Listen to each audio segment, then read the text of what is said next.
Allah turunkan kemudian petunjuk pedoman berkehidupan supaya misi itu sukses dituntaskan.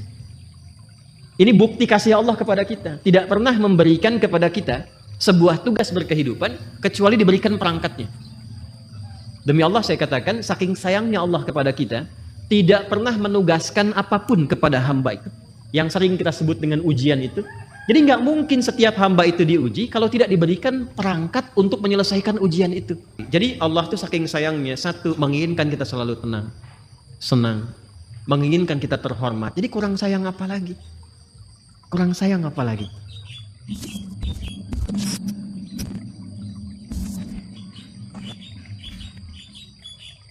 Baik, Islam datang membawa risalah ketenangan. Dan memang Nabi Adam pun ketika pertama kali bertugas di bumi, Allah memerintahkan untuk memulai tugasnya di bumi itu langsung oleh Allah difirmankan, semua misi yang dikerjakan oleh Adam alaihissalam itu yang paling menariknya adalah disertakan dengan konsepsi ketenangan dan kesenangan. Jadi sebetulnya aktivitas dunia itu kalau kita mengikuti tuntunannya, itu prinsipnya itu tenang dan senang. Ingat itu ya, tenang dan senang. Baik, itu ada di Quran surah kedua Al-Baqarah di ayat 38. Qulna bitu minha jami'a fa imma ya'tiyannakum minni huda faman tabi'a hudaya fala khaufun 'alaihim wala hum yahzanun. Sekarang misi dimulai, kata Allah, Adam Hawa turun semua ke bumi, misi dimulai. Karena Nabi Adam, kakek moyang kita, dan istri beliau Sayyidah Hawa alaihissalam, ingat ya, Allah menciptakan manusia pertama itu Adam dan Hawa, bukan Adam dan Hendra. Ingat ya, Adam dan Hawa. Jelas? Betul ya? Betul.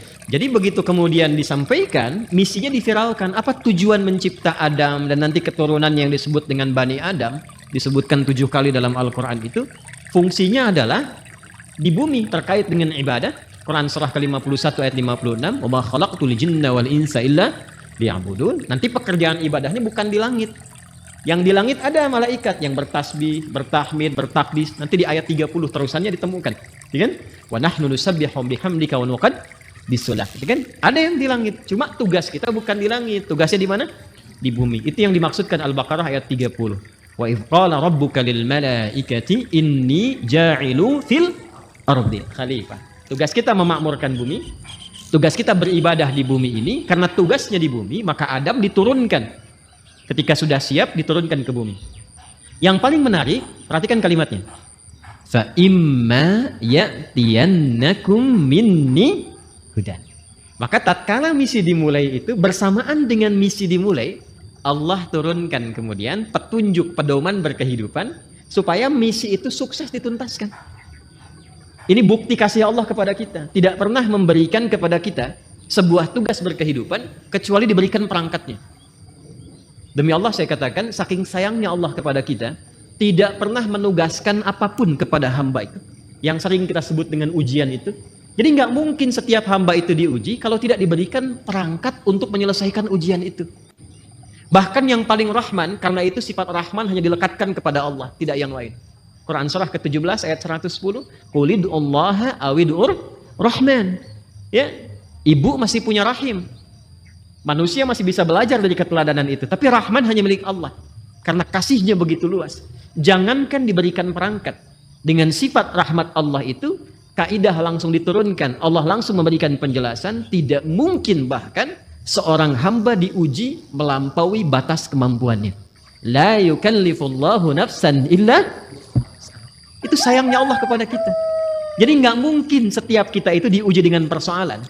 Apapun itu dalam kehidupan, kecuali kita memang punya kesanggupan menyelesaikan itu. Itu mesti yakin. Karena Allah yang sampaikan. Dan jangan diduga bahwa setiap orang yang duduk di sini tidak punya masalah, belum tentu. Ini wajah penuh persoalan semua gitu. Setiap kita punya persoalan yang berbeda-beda. Dan mesti yakin, ini kalimat pertama, dan secara psikologis, ini susah ditemukan dimanapun. Itu akan memberikan ketenangan pada jiwa kita.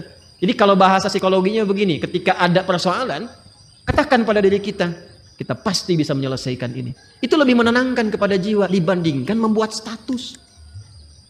Kenapa harus aku ya Allah? Nggak akan selesai. Ingat ya, ujian tidak tuntas dengan menuliskan sebuah status. Tapi ujian bisa tuntas dengan membangun keyakinan kepada diri bahwa itu bisa kita sempurnakan. Lalu turunlah surah Al-Insyirah untuk memberikan kelapangan kepada jiwa. Inna ma'al usri yusra. Itu konsepsinya jelas. Jadi kalau sedang punya persoalan, katakan dulu pada diri kita, insya Allah saya mampu mengatasi ini. Satu. Yang kedua, setiap masalah pasti ada solusinya. Kalau dipersingkat tuh begini bahasa singkatnya, pasti selesai. Pasti selesai. Insya Allah. Itu kalimat ini, dua kalimat yang mahal ini, itu memberikan pengaruh kepada jiwa tuh luar biasa. Dan itu sangat mahal. Sangat mahal. Anda kalau konsultasi ke psikolog untuk dapat dua kalimat ini saja, berapa biaya yang dikeluarkan? Ya. Kan saya sering katakan kan, ketenangan itu kadang lebih mahal kan dibandingkan harta yang dimiliki. Orang untuk mendapatkan ketenangan itu mesti kadang merogoh kocek yang sangat luar biasa. Karena itu seringkali ketenangan itu tidak bisa dibandingkan dengan materi yang didapatkan. Masih ingat kan pertanyaan yang sering saya ajukan? Pilih mana? Kaya tapi gelisah atau miskin tapi tenang?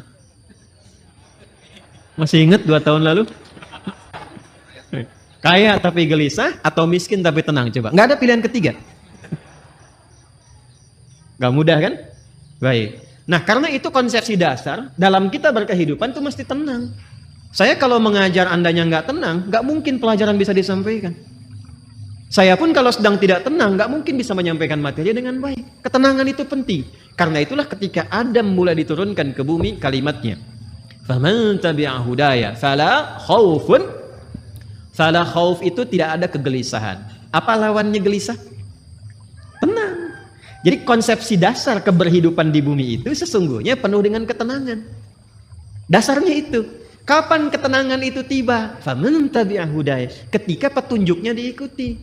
Jadi kalau ada keberhidupan kita dalam konteks apapun, apakah di rumah tangga, di pekerjaan di kantor, kehidupan sosial, yang membuat kita tidak lebih tenang, boleh jadi, maaf, bukan karena jabatan yang kurang tinggi. Mungkin bukan hartanya kurang banyak. Bukan karena gelar belum banyak terkumpul. Boleh jadi interaksi kita dengan pedoman yang telah Allah tetapkan itu belum tinggi. Coba keluarkan pedomannya. Kemudian walahum yahzanun, dan tidak larut dalam kesedihan. Apa lawannya sedih? Senang. Harusnya keberhidupan di bumi itu konsepnya tenang dan senang. Mau di sini senang, mau di sana senang, di sini, di sana, di mana-mana. Itu memang konsep dasar berkehidupan. Kapan itu terjadi? Kapan? Bukan untuk disyairkan, dilirikan, tapi untuk dikaji. Ketika faman tabi'a hudaya, ketika pedoman itu diikuti. Karena itu, saking rahmannya Allah kepada kita, dari sejak generasi Adam alaihissalam, kemudian berganti berketurunan, Adam, Hawa menyatu, melahirkan keturunan. An-Nisa ayat yang pertama, ya ayyuhan nasu taqu rabbakumul ladzi khalaqakum min nafsin wahidah wa khalaqa minha wa batha minhuma rijalan katsiran wa nisaa wattaqullaha alladzi tasaaluna bihi wal arham innallaha kana 'alaikum raqiba. Adam, Hawa, Quran surah 4 ayat 1 menyatu melahirkan keturunan lelaki dan perempuan. Lalu menyebar semuanya ini. Berbeda-beda tempat. Ya, boleh jadi beda RT, beda RW, beda kecamatan sampai beda benua. Bahkan sukunya bisa tidak sama. Dalam bahasa Arab perbedaan komunitas disebut dengan sya'bun, jamaknya disebut syu'ubun. Suku disebut dengan qabilah, kabilah, jamaknya qabail. Maka turun Quran surah ke-49 ayat ke-13. Ya ayyuhan nasu, hei semua manusia yang berinteraksi dalam kehidupan. Jadi kalau disebutkan nas itu sifat manusia yang punya sifat sosial, akan butuh orang lain, pasti berinteraksi. Kata Allah, hei semua manusia tanpa kecuali, yang dekat, menengah ataupun jauh. Jadi yang merasa dekat dengan orang lain, dekat dengan Allah, atau menengah ataupun tinggalnya di tempat yang jauh. Karena ia itu panggilan disebutkan 361 kali dalam Al-Quran, memanggil dengan semua jarak. Ayyuha, ayyunya munada, haknya tanbih. Ayyuha disebutkan 150 kali dalam Al-Quran, berfungsi untuk menguatkan dan mengingatkan. Kata Allah, saya tegaskan, saya ingatkan. Kalian semua itu, inna khalaqnakum min dzakari wa untha. Dengan keagunganku. Jadi, saking kita itu dinilai tinggi oleh Allah, Maka ayatnya dibuka dengan kata inna, menggunakan bentuk ta'zimun nafsi li ta'zimi sya'ni. Rumus cepatnya begini, rumus cepatnya. Jika ada dalam Al-Quran dibuka dengan kata inna, naknya panjang, tidak pendek. Karena ada inna. Jelas? Wal 'asr. Quran surah 103. Wal 'asr. Innal insana lafi khusr. Itu yang pendek. Innal insan. Ya, itu inna di situ huruf taukid. Inna harfu nasbin wa taukidin tansibul isma wa tarfa'ul khabara mabniyun 'alal fathi la mahalla lahu minal i'rabi. Itu gramatikal nahwunya. Tapi kalau ada panjang inna, maka itu gabungan dari inna pendek plus na panjang, singkatan dari nahnu. Rumus cepatnya, kalau dibawa ke Quran terkait dengan Allah, jangan diartikan jamak. Awas, kita ini ngaji ilmu balaghah, jangan diartikan jamak, nggak tepat kalau jamak. Ya, karena itu kita harus bahas dengan ilmunya. Maka di ilmu balaghah nanti itu ada kaidah begini, ada kaidah nanti disebut dengan huruf-huruf menunjukkan ta'zimun nafsi, menghadirkan keagungan zat. Keagungan zat. Nah, menariknya di Quran itu, Allah kalau sudah menampilkan keagungan zatnya, itu selalu menggunakan kata inna panjang untuk memberikan kesan bahwa informasi yang disampaikan begitu agung. Jadi ada yang istimewa di informasi itu, nggak sama dengan yang lain-lainnya. Ada yang mahal nilainya, istimewa sekali. Saking istimewanya Allah menghadirkan keagungan zatnya untuk menunjukkan keagungan informasi yang disampaikan. Contoh, tiap hari ada siang ada malam ya, sebelum kehidupan berakhir.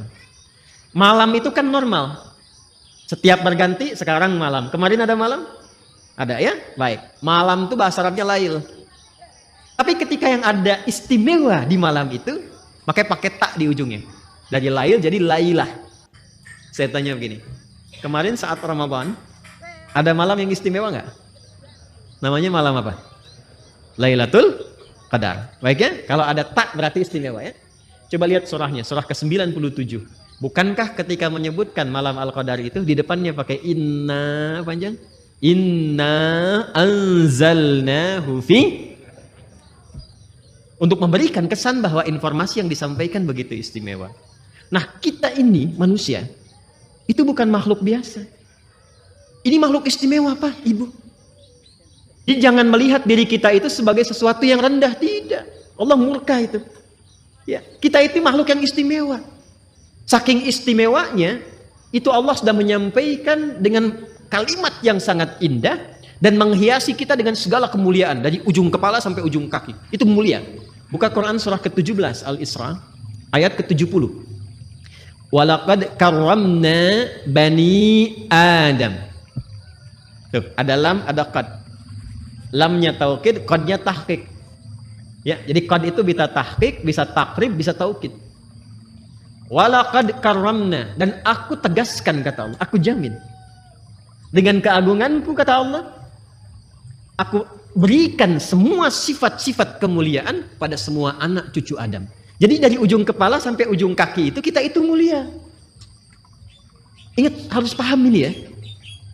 Saking mulianya kita ini dijaga oleh Allah supaya semua bagian tubuh kita itu tidak berinteraksi dengan segala yang bersifat hina.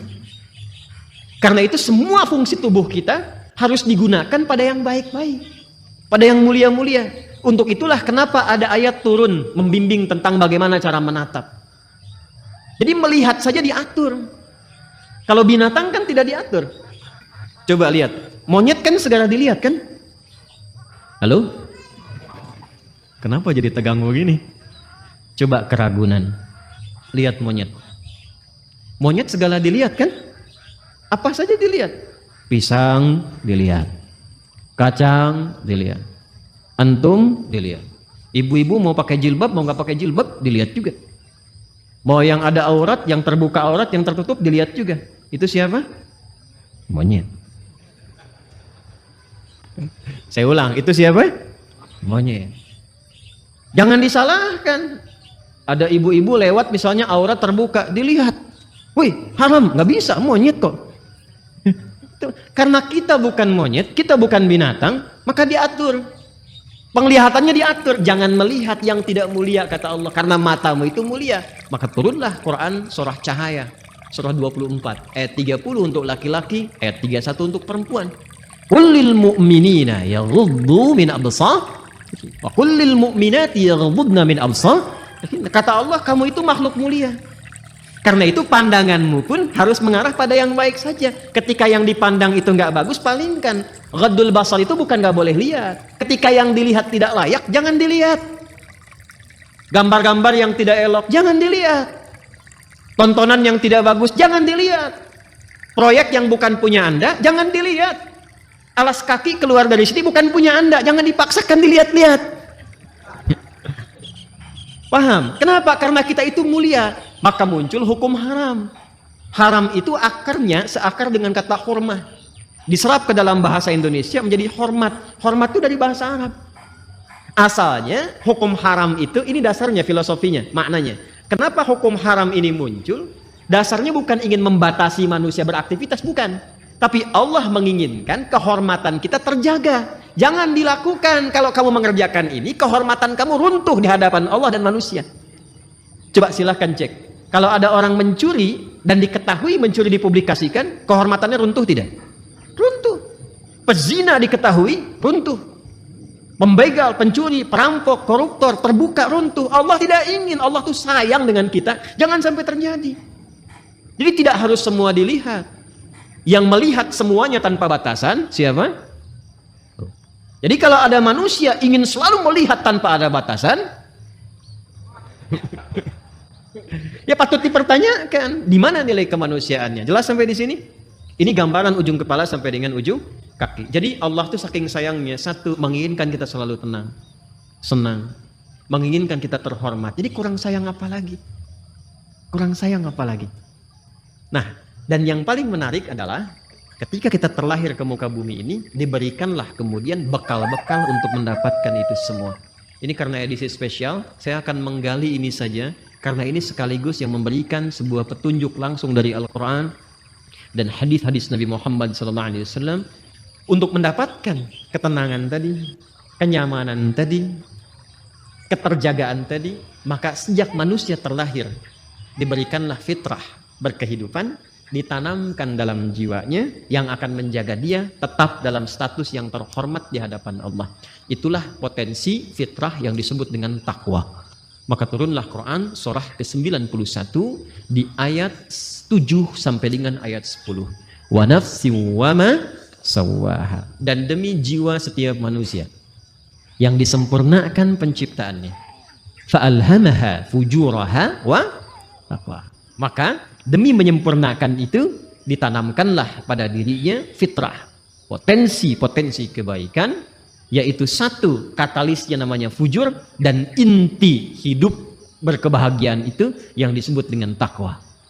Tugas kita adalah mengoptimalkan fitrah potensi takwa ini. Jadi kalau kita bisa keluarkan itu, naik cahayanya, naik ke mata, itu mata tidak akan pernah menatap kecuali yang baik-baik saja.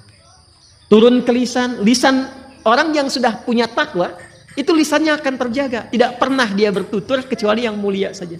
Sampai ke ujung kaki. Kalau sudah jadi mendapati bagian dari takwa itu, maka berubah nanti namanya. Kalau sendiri disebut taqi, kalau jamak disebut muttaqin. Kalau jamak disebut apa? Muttaqin. Orang kalau sudah mendapatkan muttaqin statusnya, dan dia berlatih dengan amalan-amalan khusus, maka Allah jamin semua gerak langkah hidupnya akan langsung dibimbing oleh Allah dan dipastikan semua aktivitasnya berdampingan dengan kesuksesan dan kebahagiaan. Itu konsepsi dasar di ayat 2 sampai dengan 5 di surah Al-Baqarah. Dzalikal kitabu la raiba fi hudal lil muttaqin. Siapa muttaqin itu? Ayat 3-nya. Alladzina yu'minuna bil ghaib. Baik, latihannya wa yuqimunas wa mimma razaqnahum walladzina yu'minuna bima unzila ilaihi wa ma unzila min wa bil akhirati hum yuqinun. Lihat, ulaika ala hudam rabbih wa ulaika humul muflihun. Langsung ke ayat 5. Mereka itulah orang-orang yang akan selalu diberikan bimbingan oleh Allah dalam setiap langkah hidupnya. Tidak ada yang paling indah kecuali mendapatkan bimbingan Allah. Hidayah itu coba citrakan sebagai bimbingan.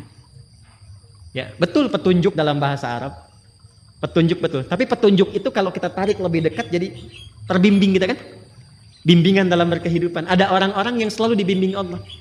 Lisannya bertutur dibimbing, bekerjanya dibimbing. Dan itu mahal. Ada orang yang ingin mendapatkan itu sampai rajin tahajud. Kan diantara manfaat tahajud itu kan mendapatkan bimbingan Allah. Ya, Quran surah ke-17 masih ingat? Ayat 79 itu sampai dengan ayat 81.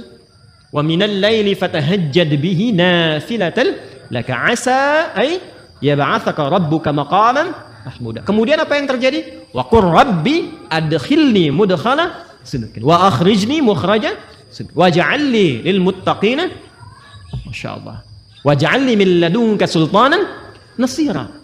Jadi teman-teman sekalian, itu mahal itu.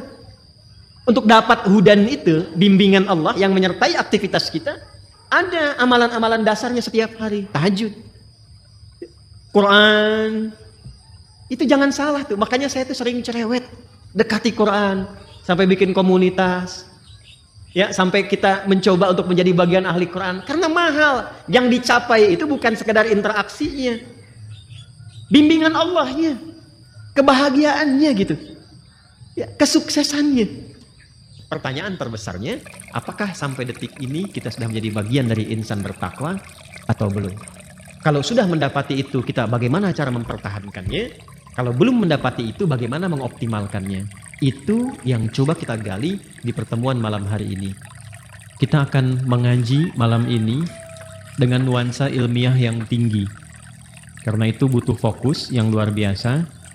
Karena boleh jadi detil pembahasan ini belum didapati di kitab-kitab khusus. Jadi kita mesti menyatukan dulu beberapa referensi, baru kita bisa mendapatkan tautan-tautan ini. Karena itu, ini kajiannya cukup mendalam di malam hari ini. Sekali lagi, butuh fokus untuk kita semua. Kemudian nanti ada beberapa yang ingin saya tuliskan juga, dan ini akan menentukan pengenalan jati diri kita kepada diri kita masing-masing. Baik, kita mulai pembahasan kita malam hari ini, dan kiranya saya akan memulai untuk memberikan gambaran dalam bentuk tulisan. Bismillah. Mohon untuk dicek terlebih dahulu. Terdengar suara saya insyaallah? Baik ya. Di luar mudah-mudahan jelas ya suara saya. Kalau saya menulis di sini kelihatan di sana? Sudah pasti tidak? Sudah pasti. Jadi kalau kelihatan Anda luar biasa gitu. Saya ingin memastikan aja gitu kan. Baik. Nanti kalau ada sebagian sisi tidak terlihat, bisa nanti di-review ya pada kajian yang telah terekam di YouTube, nanti dicek kembali. Dan memang dalam kehidupan itu seperti itu. Kita tidak bisa memuaskan semua kalangan. Ya, yang bisa kita lakukan memberikan yang terbaik, sekalipun tidak mengharapkan kepuasan bagi seluruh kalangan. Jelas sampai di sini? Baik ya. Ibu kelihatan Bu? Belum ya, belum saya tulis. Luar biasa. Baik, bismillah. Ini saya akan membuat seperti ini dulu. Nah. Oke. Enak ya. Kurang lebih kotak seperti ini. Sudah? Baik. Lalu saya buat lagi lebih kecil skalanya seperti ini. Ya. Kadang-kadang orang sekarang ada yang membuatnya seperti ini. Ya. Kita hapus saja ya. Jangan menggoda, saya sudah berkeluarga. Dah, susah dihapus rupanya. Memang kalau hati sudah tersakiti agak sulit untuk dikembalikan. Dah. Ya, sudahlah, ini bagian yang terakhir. Ini takin begini. Ya, baik. Gambar apa ini? Sudah ya? Baik, lihat baik-baik sekarang. Sekarang baru akan saya berikan namanya. Kotak besar, bagian terluar, tuliskan dengan nama Sodrun. Sodrun, Sod, Dal, Ra.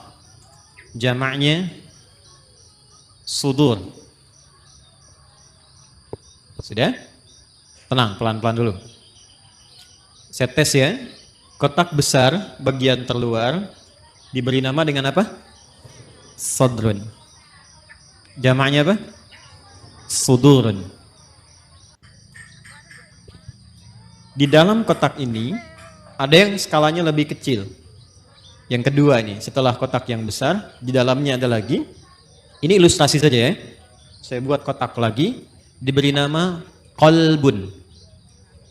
Qalbun. Jamaknya qulubun. Namanya qalbun, jamaknya apa? Qulubun. Baik. Pelan-pelan. Di dalam kotak ini ada yang paling kecil. Ingat, ada 3 ya. Ada 3. 1 sodrun, jamaknya sudurun. Kedua qalbun, jamaknya qulubun. Yang paling dalam ini namanya nafsun. Nafsun.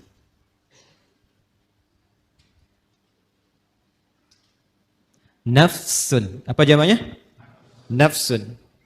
Pelan-pelan. Jamaknya, namanya nafsun, jamaknya bisa 2.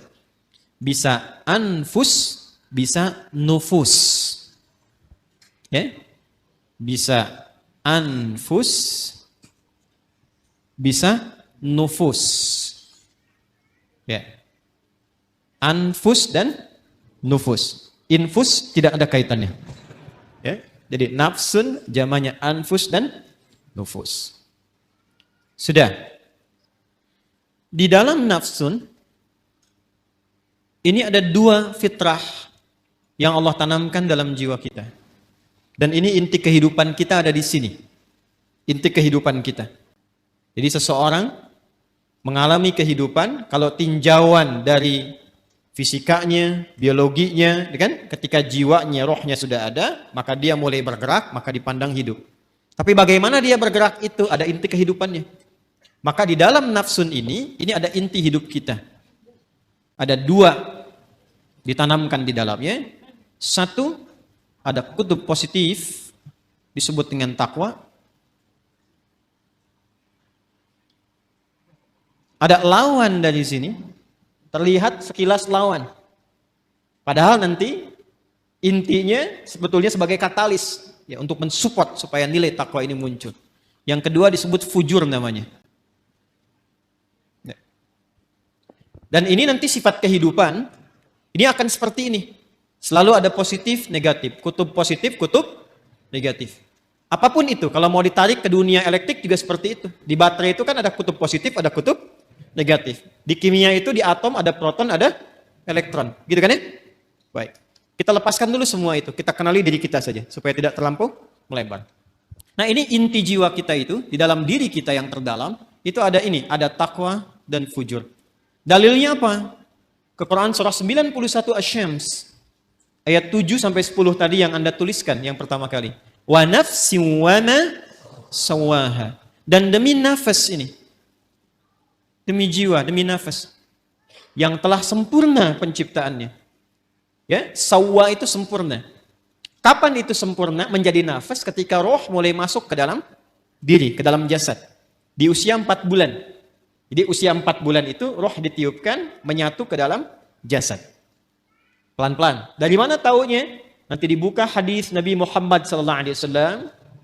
Kalau paling mudah mungkin lihat saja Al-Arba'in, kan lebih mudah diakses ya. Hadis nomor keempat dari sahabat Abdullah bin Mas'ud radhiyallahu taala anhu. An Abi Abdurrahman Abdullah bin Mas'ud radhiyallahu taala anhu. Qala Rasulullah sallallahu alaihi wasallam wa huwa sadiqul masduq. Inna ahadakum yujma'u fi batni ummihi 40 yawman nutfah. Thumma yakunu mithla dhalika 'alaqa, thumma yakunu mithla dhalika mudghah. Thumma yursalu ilaihi al-malak fayanfukhu fihi ruh. Jadi setiap kita anak cucu Adam dicipta oleh Allah berproses dalam rahim ibundanya itu 40 hari pertama proses percampuran antara spermatozoa dengan ovum. 40 hari kedua membentuk zigot. Mulai menempel di dinding rahim, mulai berproses. 40 hari ketiga menjadi mudghah. Sebentuk daging kerantan. Mulai ada bentuknya di 40 hari ketiga ini baru kemudian diutus malaikat untuk meniupkan roh dengan izin Allah Subhanahu wa taala. 40 hari ketiga, 40 hari dikali 3, berapa jumlahnya? 120 hari. Kalau 1 bulan itu kita genapkan misal 30 hari, 120 bagi 30 berapa? 4. Maka bertemu 4 bulan. Jadi ketika ada seseorang mengandung, seorang ibu misalnya, maka usia 4 bulan kandungan itu roh ditiupkan. Sudah ada roh tertanam. Dan nanti amalannya sudah beda, ingat. Antara roh belum masuk dengan roh sudah masuk, itu berbeda amalannya. Nanti supaya tidak melebar, lain waktu kita bisa buat kurikulum tersendiri tentang itu. Ayatnya ada semua. Ada semua.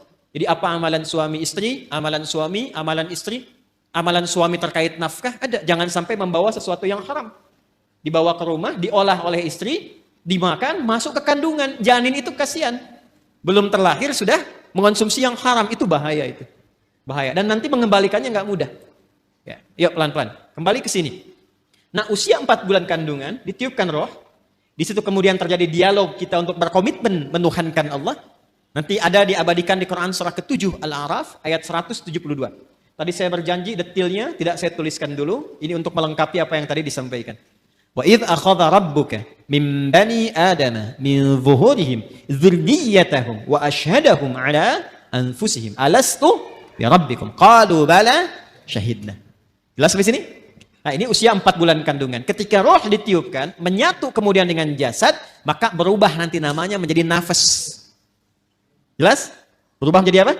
Nafas. Dari sini kemudian muncullah tanda-tanda keberhidupan. Makanya diserap ke dalam bahasa Indonesia dengan nafas. Seseorang dikatakan hidup bila masih ada tanda-tanda nafas. Itu dalam bahasa Indonesianya. Paham sampai sini? Nah, ketika sempurna itu, dari mana taunya? Roh masuk ke dalam fisik, kemudian sempurna penciptaan jadi nafas ini. Nanti lihat di Quran surah ke-15, ayat 28. Quran surah 15, Al-Hijr, ayat ke-28. Wa idh qala rabbuka lil malaikati inni khaliqum bashara min salsalim min hama'im masnun. Teruskan ayatnya. Fa idza sawaituhu. Nah, ini ada kalimatnya sawaituhu. Fa idza sawaituhu wa nafakhtu fihi min ruhi. Maka bila aku telah sempurnakan sawaituhu penciptaannya itu dengan cara meniupkan roh, sudah masuk ke dalam bagian tubuhnya itu, ya, maka mulai sempurna penciptaan berproses di situ. Kata sawaituhu itu asalnya dari kata sawwa yusawwi, taswiyatan. Ya. Ini asalnya ya nih. Jadi makanya kalau bersambung dengan dhamir kembali ke ya. Sawwaitu tu'nya ke Allah, dhamir anak, ya. Hu-nya kembali ke kalimat semula, ke bashar. Fa idza sawaituhu, maka bila makhluk manusia ini mulai akan masuk fase sempurna penciptaannya. Jadi kalau tampilan fisiknya disebut bashar. Nanti ada 5 nama ya. Agak lompat sedikit, manusia setidaknya disebut dengan 5 nama. Bashar 35 kali disebutkan dalam Al-Quran. Dan ini nama pertama saat diciptakan untuk memberikan info pada malaikat dan jin bahwa materi dan tampilan fisiknya nggak sama dengan malaikat dan jin. Di malaikat diciptakan duluan, baru kemudian jin. Kalau malaikat dari cahaya, kalau jin dari api, bukan sekedar api. Ya, api yang menyambar-nyambar. Makanya ayat 27-nya disebutkan jin dulu. Quran surah ke-15 ayat 27 itu jin dulu. Wal janna khalaqnahu min qablu min naris samum. Dan kalangan jin itu diciptakan sebelum manusia, bahan dasarnya api yang menyambar-nyambar, menyala. Manusia beda, disebut dengan bashar. Menunjuk pada tampilan kulit yang halus, secara fisikal beda dengan malaikat dan jin. Ini kata dasarnya sawwa nih. Ya, sempurna. Jadi ketika disebut sempurna itu, kalau rohnya sudah masuk ke dalam jasad. Ketika masuk itu menjadi nafas. Dari mana taunya? Tafsir ke Quran surah 91. Ayat 7 itu sampai dengan 8. Wa nafsin wa ma sawwaha. Dapat sawanya nih. Ya, dan demi nafas yang telah sempurna tertanam, sempurna, tercipta dalam jiwa itu, menyatu ke dalam tubuh kita itu, maka ketika sempurna itu terjadi, diilhamkanlah fa'alhamaha fujuraha wa taqwaha. Nah, jadi dalam jiwa setiap kita yang hidup itu ada inti kehidupan. Intinya di sini, fokus ini ya. Ini yang paling penting. Intinya ini, takwa ini. Jadi generator hidup kita itu ada di jiwa takwa. Kutub positifnya. Sederhananya, bahasa singkatnya, Ini kalau kita gali terlalu panjang nanti, kecuali kalau mau ngaji sampai subuh. Mau sampai subuh di sini? Silakan, saya jam 9 selesai. Ini panjang nih, karena harus membahas 115 kata dalam Al-Quran. Nanti takwa disebutkan 115 kali dan derivasinya. Lawannya nafsu 115, jadi kalau mau bahas itu, mungkin bisa sampai subuh yang 2 hari ke depannya. Takwa secara singkatnya saja, adalah akumulasi setiap sifat-sifat kebaikan. Dalam istilah Al-Quran, sifat baik itu seringkali ditampilkan dengan diksi atau dengan kata khair namanya. Khair. Wah, ini kalau ngajinya agak dalam, agak panjang kita. Khair. Ada baik secara fisik, jasmaninya bagus, sehat, baik. Itu biasanya orang Arab menyebut dengan kata thayyib. Thayyib. Kata thayyib pertama ada di Al-Baqarah ayat 168. Ya ayyuhan nasu kulu mimma fil ardi halalan thayyiban. Jadi kalau kita mau makan, kata Al-Quran, coba cari bahan makan itu, bahan dasarnya dengan cara yang legal. Jangan melanggar hukum. Jangan mencuri, jangan korupsi, jangan merampok, membegal, mengambil hak orang lain, jangan dilakukan. Kalaupun sudah dapat dengan cara yang halal, maka cari yang dikonsumsi itu yang menyehatkan untuk tubuh. Jadi tidak semua yang diinginkan itu mesti dimakan. Ini satu kalimat ini kalau benar dipraktekkan, insya Allah tubuh kita itu sehat. Jadi kata Al-Quran, kalau mau makan, cari yang menyehatkan.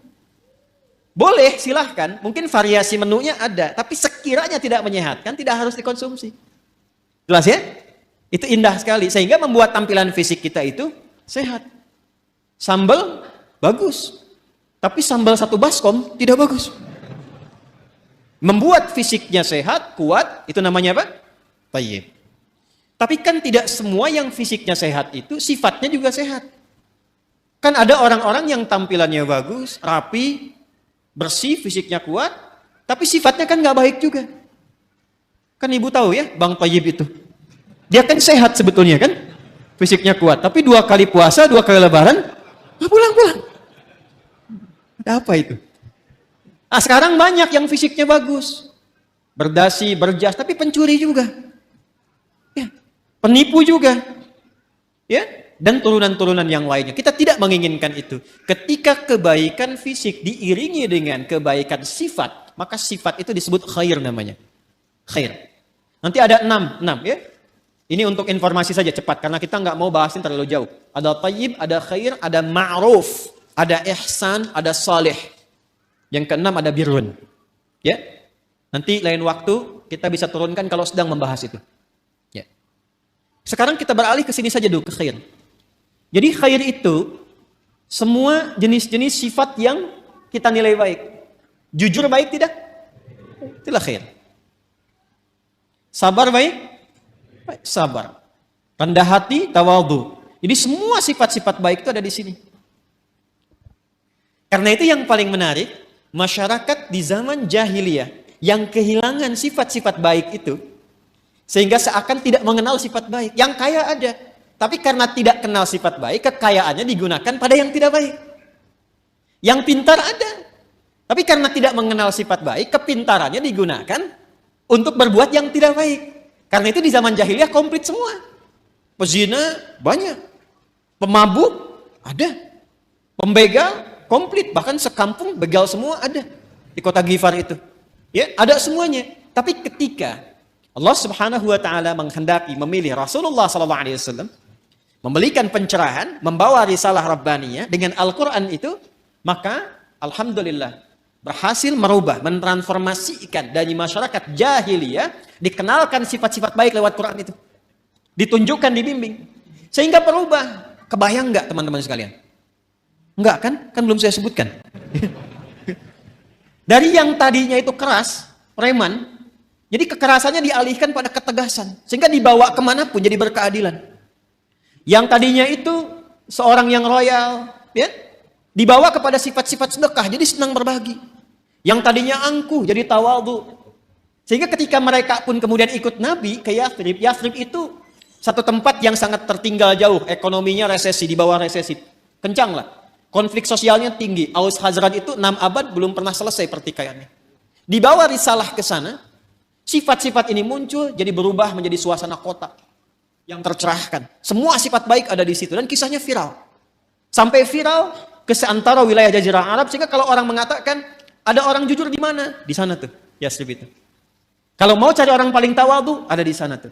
Sehingga ketika dikenal suasana kota, dalam bahasa Arab disebut Madinah, yang tercerahkan penuh dengan cahaya munawwarah. Maka dikenallah sampai dengan sekarang Al-Madinah Al-Munawwarah. Maka dipersaksikan langsung oleh Allah Subhanahu wa taala perubahan itu dari kalangan-kalangan komunitas pada masa itu, berubah dari jahiliyah menjadi punya sifat-sifat baik. Umat yang punya sifat-sifat baik disebut khair ummah. Maka turunlah Quran surah ketiga Ali Imran ayat 110 untuk memberikan keterangan itu.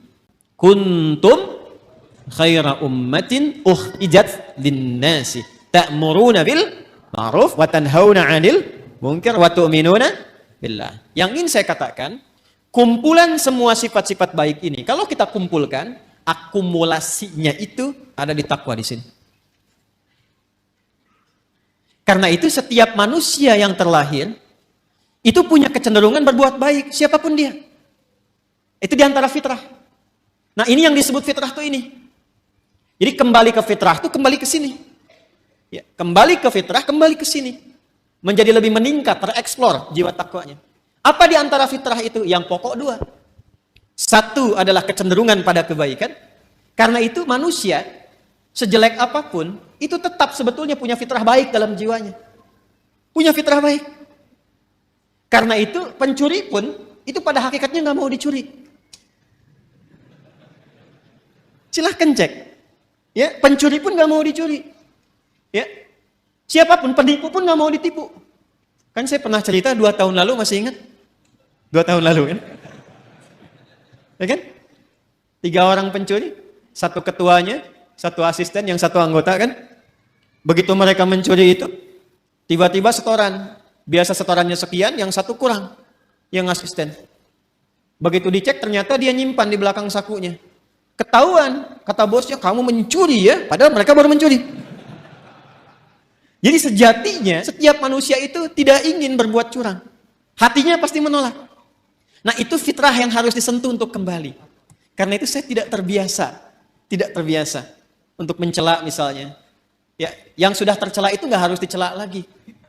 Buang-buang energi mencela yang sudah tercela. Kita doakan sepanjang masih hidup dia punya hak untuk soleh.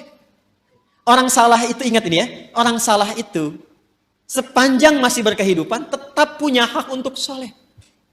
Karena itu kita kewajibannya membantu dia untuk menemukan haknya itu. Jadikan jembatan diri kita. Kadang-kadang fikih dakwah itu bisa lebih bermakna dibandingkan dengan fikih-fikih terapan syariat. Jadi kadang-kadang yang didahulukan tuh fikih dakwah dulu, bukan hukum dulu secara fikih syariat. Contoh misalnya, di samping masjid ada orang Islam. Misal di masjid manapun misalnya, ada orang Islam tetangga masjid, dekat masjid. Ilustrasinya ini masjid misalnya, di sini rumah, ya jarak 5 meter, ini speaker masjid ke sini misalnya. Ya. Sepeda ada, motor ada, mobil ada. Tapi masih belum mau ke masjid. Tetangga masjid mengaku beriman, nggak mau ke masjid. Apa hukumnya? Oh, bakar rumahnya. Enggak. Ya. Nah, sebelum kita berbicara hukum haram, hukum halal, hukum ini itu, kita baca dulu dengan fikih dakwah. Hukumnya ajak dia ke masjid. Paham? Minimal kita doakan dalam sujud. Masih ingat 2 tahun lalu? Selalu begitu kan kisahnya kan? 2 tahun lalu saya pernah cerita kan? Ya, 1 kali di satu tempat komplek bagus, tapi bukan di sini. Jangan khawatir warga di sini, bukan di sini. Sebelum saya ke sini. Ada cerita, Ustaz, komplek ini mewah, bagus. Tapi warganya muslim belum senang ke masjid. Sehingga safnya itu sedikit gitu. Oh begitu Pak, Masya Allah saya bilang. Sudah didoakan? Sudah ditengok? Belum. Kalau begitu begini Pak. Besok, Bapak beli buah. Habis subuh, libur, ya Sabtu. Dari masjid, bawa buah. Mampir ke rumahnya dia. Yang muslim itu yang belum ke masjid. Nanti Bapak ke situ kalau dia tanya, Assalamualaikum, aja apa kabar? Bapak bilang, Waalaikumsalam warahmatullahi wabarakatuh. Dia, Bapak sehat? Saya kira Bapak sakit. Nggak kelihatan di masjidnya ada buah gitu. Coba aja dulu. Itu alhamdulillah tuh. Pekan depannya, nambah jamaah itu. Pulang ke masjid. Kadang-kadang itu masih didahulukan deh. Itulah khair. Itulah khair. Jadi akumulasi dari setiap ini, khair itu membentuk karakteristik apa? Takwa. Nah ini mesti dioptimalkan. Karena kalau ini keluar, setiap kita insya Allah otomatis jadi orang baik. Ya, pasti dia orang baik tuh, insya Allah. Karena Allah yang jamin. Ini mesti dioptimalkan. Nah untuk menjadikan percepatan ini keluar, maka ada katalisnya. Belajar kimia ya? Ya, kan ada ikatan-ikatan dia, termasuk yang mempercepat. Untuk mempercepat ini keluar, muncul. Ya, kalau mangga pengen cepat matang dia apa? Dikarbit ya, bahasa sederhana dikarbit ya. Ini ada katalis supaya cepat keluar ini muncul, maka diciptakanlah lawannya. Lawan ini sejatinya bukan lawan kontra, tapi untuk memberikan stimulus supaya yang ini cepat keluar. Disebutlah fujur namanya. Maka setiap ditemukan sifat baik di sini jujur, maka akan ada lawannya di sini di fujur. Misal, di sini ada jujur, di sini pasti ada dusta. Anda sekuat apapun membuat kalimat, tidak ada dusta di antara kita, tetap dustanya ada. Karena ini bawaan untuk mempercepat ini keluar. Sabar di sini ada amarah. Tawadu, rendah hati di sini ada sombong. Ya.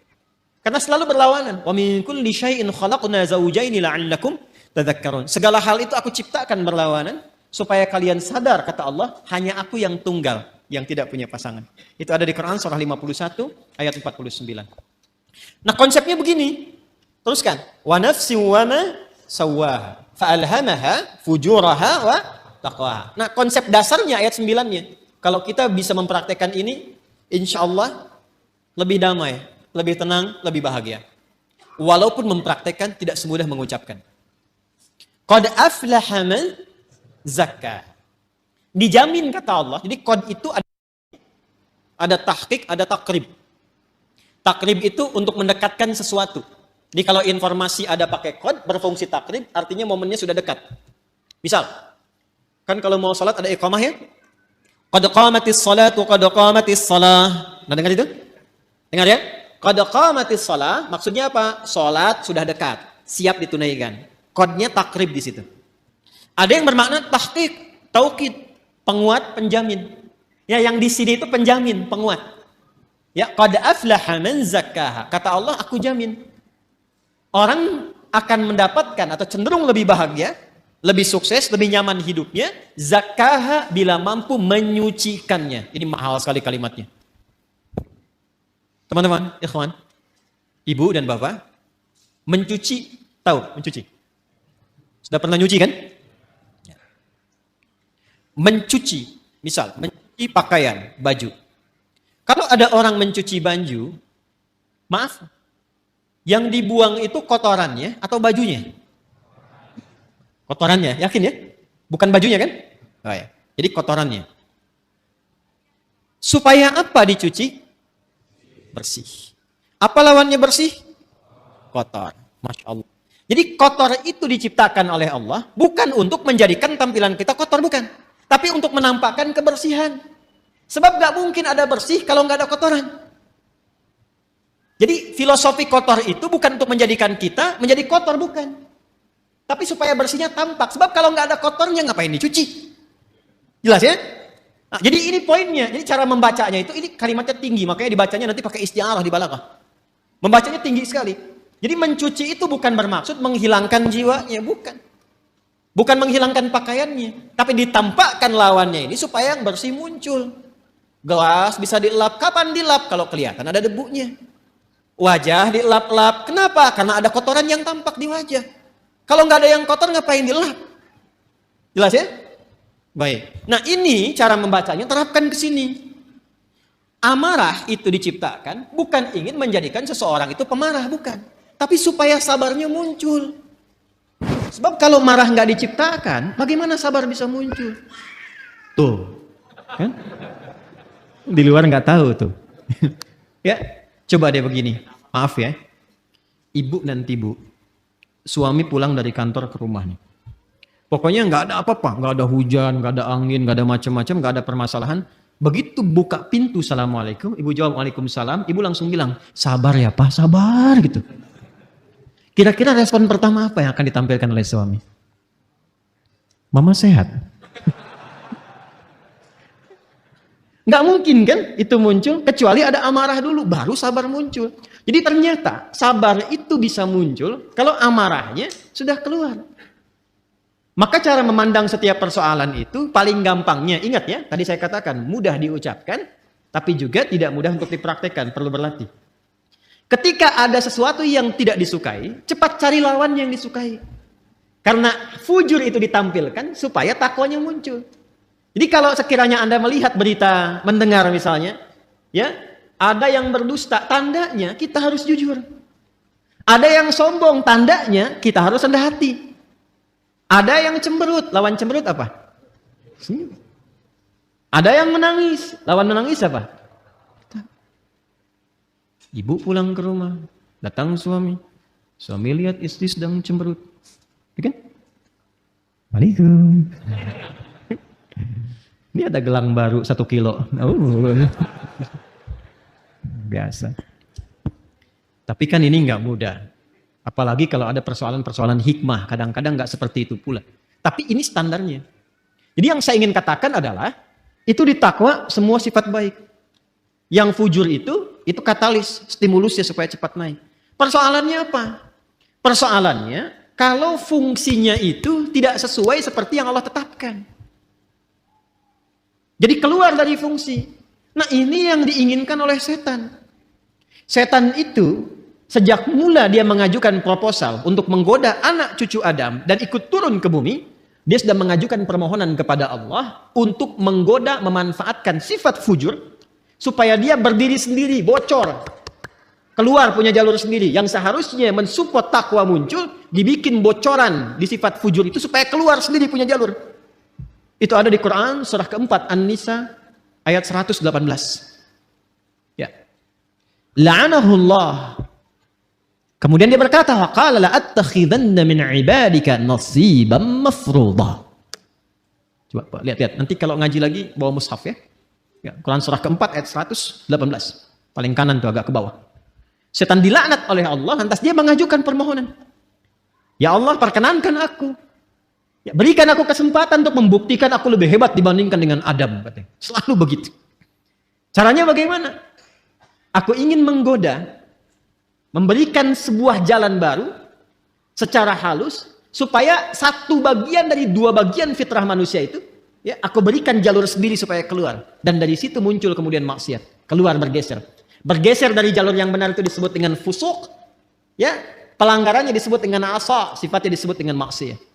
Maka dibuatlah oleh setan itu sebuah jalur baru, ya, dengan cara yang halus, seakan-akan tak terasa, kayak air meresap tiba-tiba basah, gitu. Dalam bahasa Arab disebut dengan was-was. Maka dia masuk dari jalur ini, dari atas, sudur. Alladzi yuwaswisu fi, masuk lewat sini, menghembuskan penyakit ke kolbu juga, ya. Kemudian tembus ke sini ke nafas, jalurnya ke sini ke fujur. Perhatikan, fokus baik-baik. Yang seharusnya bersifat begini menjadi katalis, dibikin jalur sendiri keluar ke sini. Sehingga apa? Ini amarah yang seharusnya mensupport sabar, dia keluar sendiri ke sini. Ya, kalau bahasa apa Rusianya tuh ujuk-ujuk ya. Ya. Ujuk-ujuk marah aja gitu, ya. Ini ke sini nih. Jadi ini keluar nih. Jadi kalau dia keluar sendiri, akhirnya menjadi sifat mandiri yang jelek, yang buruk, ya, yang buruk. Sesuatu yang buruk itu dalam bahasa Arab disebut dengan su namanya. Apa? Su. Jadi ini mandiri dikeluar nih, dusta keluar sendiri, amarah keluar sendiri. Maka dia keluar dari fujur ini kepada nafas. Keluarlah dari sini ini su. Jadi setan memberikan was-was, memerintahkan itu ammar. Ya, kalau memerintahkan kepada sifat ammarah, berkali-kali terus begitu. Maka muncullah Quran surah ke-12, Yusuf ayat 53. Tadi Anda tuliskan. Ya. Untuk menggambarkan itu, wa ma ubarni'u nafsi, innan nafsa la ammaratum bisu. illa ma rahima rabbi. Aku nggak bisa menilai diriku itu orang suci. Fala tuzakku anfusakum. Jangan menilai diri kita suci, tidak. Sepanjang masih hidup, akan selalu ada peluang setan menggoda dan membocorkan sifat fujur ini. Sehingga keluarlah perbuatan su dari nafas. Kita menyingkatnya karena nafas asalnya netral, nafas itu netral. Tapi ketika yang keluar su, kita sering satukan nafas dengan su, jadi nafsu. Oh. Ini kan bahasa kita saja ini. Asalnya begitu. Padahal nafas itu netral tadinya. Ya, nafsu itu netral. Cuma kenapa menjadi negatif? Karena ini yang dimaksudkan. Su keluar dari sinilah, ammaratun bisu. Keluarnya dari sini.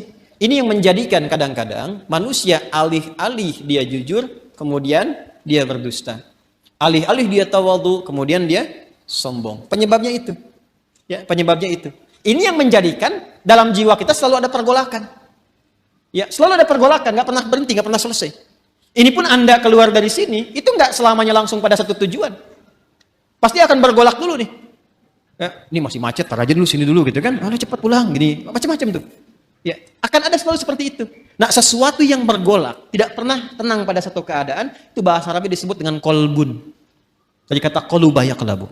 Sesuatu yang senantiasa bergolak. Karena itu tempat bernaungnya nafas disebut dengan kolbu. Untuk memberikan kesan bahwa di dalamnya selalu ada pertarungan antara nilai-nilai kebaikan diakumulasi oleh takwa dengan bisikan-bisikan setan yang membuat fujur itu mandiri untuk keluar.